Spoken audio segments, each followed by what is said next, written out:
semuanya pun faham bahawasanya pendidikan pada hari ini bukan lagi sekadar pilihan tetapi merupakan satu keperluan strategik untuk masa depan anda semua. Dan berdasarkan laporan kebolehpasaran graduan oleh Kementerian Pendidikan Tinggi Malaysia, kadar kebolehpasaran graduan di Malaysia telah mencecah sekitar 85% dalam tempoh setahun selepas tamat pengajian. Dan untuk makluman adik-adik, kalau dulu orang suka belajar di luar negara, betul tak?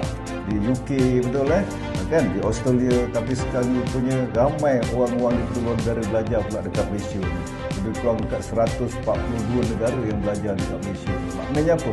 Maknanya Malaysia adalah menjadi tumpuan pendidikan kepada pelajar-pelajar daripada luar negara. Dan realitinya masih ramai pelajar yang tidak jelas tentang hala tuju, keliru memilih bidang dan tidak tahu bagaimana untuk merancang masa depan pendidikan mereka. Ini yang sering berlaku kan. Apabila adik-adik semua dah berada di IPT ni, fokus teruslah. Fokus kepada pendidikan, fokus juga kepada kehidupan, sebab sijil, ijazah, degree, sarjana, PhD tidak memastikan adik ini menjadi orang yang benar-benar jaya. Orang-orang yang benar-benar jaya ialah orang yang tahu nak hidup tu bagaimana. Segala bismillahirrahmanirrahim, saya dengan ini merasmikan program aspirasi pendidikan pada mesra pelajar ke IPT.